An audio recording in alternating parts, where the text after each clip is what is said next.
Good speech. Really good speech. Really, really, really well said. So I appreciate that. So the finite or the infinite? That is the challenge. So I'm going to ask a question, and I promise I will tie it into the title.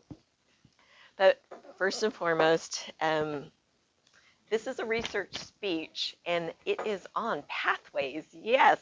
And for me, that is like on the level of miraculous. So I just want to mention that. Here's the question. How many of you know the molecular structure of water? What are we taught, right? The molecular structure of water is H2O, right? And who was taught that? Raise your hand if you taught that, if you know it. Like if you had bet $20 on that fact. Right? I mean, this is what we know.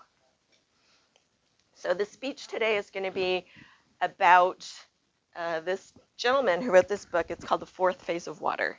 His name is Dr. Gerald Pollack. And he researched the concept of restructured water. So who is this Dr. Gerald Pollack? He wrote the book, Fourth Phase of Water. He also wrote a book, Cells, Gels, and the Engine of Life. He is the creator of Pollack Laboratories, which is, it stems from the bioengineering degree of the University of Washington up in Seattle. And he's been around for a long time. He got his BS in 61 and his doctorate in 68. And he spent the first 30 years of his career researching mussels. And that's all he focused on. What made it function better? What made it fire better? What kind of nutrition did it need? He just did all this 30 years of research on just the mussels. And it dawned on him one day that 99.9% of every cell in a mussel is water. So he asked himself the question, why are we not studying water? And since then, he's created the Institute for Venture Science. He's created a water journal. He does a water conference, which is global. He takes the whole, the top of the top in the field of water, and they meet once a year to discuss the water issue of the planet, really. And he also created Fourth Phase Inc., which it's kind of a company, but it has a lot of patents, and they're working on different ways to help the world's water problem. And so what was he most known for? And it's really the concept of restructured water, but he didn't really discover it because the concept was discovered way back in 1887 by a guy in France. And this gentleman actually won the Nobel Prize in chemistry in 1903. So the knowledge has been around for a lot of years. The Russians had it. NASA used it. The Japanese are the ones that brought it into hospitals. But in our country, what do we think of water? Water is H2O. Well, the whole idea of restructured water is the fact that water is not always H2O.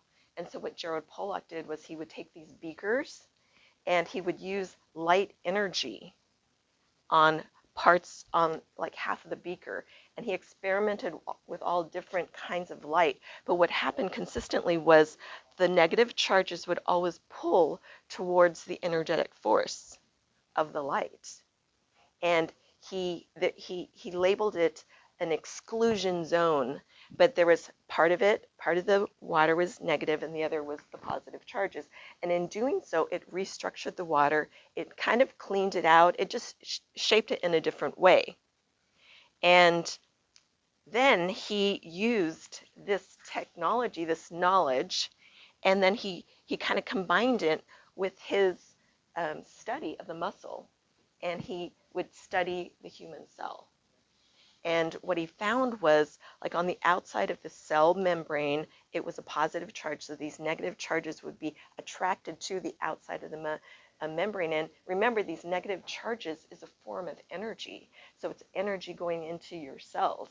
And then he even dissected even further with the proteins and the mitochondria and the DNA and all these different parts of our cell. Now remember, a cell is a city in and of itself. There's like 23 different functions that happen in that cell. Well, in that cell, it's like those functions function better as these negative charges are pulled into them. It makes the mitochondria work more efficiently. And can you imagine? That is the energy source for our whole entire system, really, is it stems in the mitochondria.